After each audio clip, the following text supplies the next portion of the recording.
இந்த இருக்கும் அந்த சைட்லாம் பழம் காட்டுவே. இதுக்கு பேர் தான் காராம்பழம்.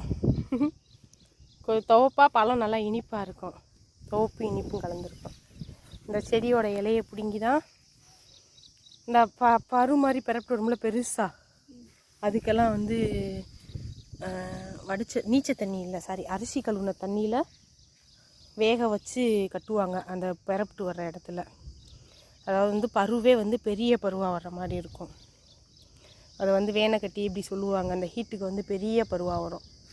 அதுக்கு வந்து இந்த இலைகளை பறித்து நம்ம அரிசி கழுவுன தண்ணியில் வேக வச்சு கட்டுவாங்க. அப்படி இல்லாட்டி விளக்கெண்ணெயில் வேக வச்சு கட்டுவாங்க.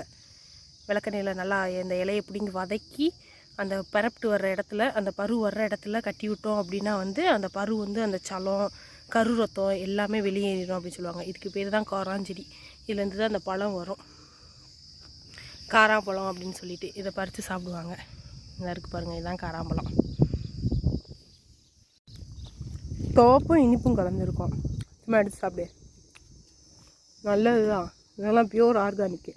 யாரும் உரம் போடுறதில்ல, தண்ணி பாய்ச்சறதில்ல, மருந்து அடிக்கிறது கிடையாது. அதுவாக இயற்கையாக முளைச்சி வருது. 2 விதம் இருக்கா உள்ள.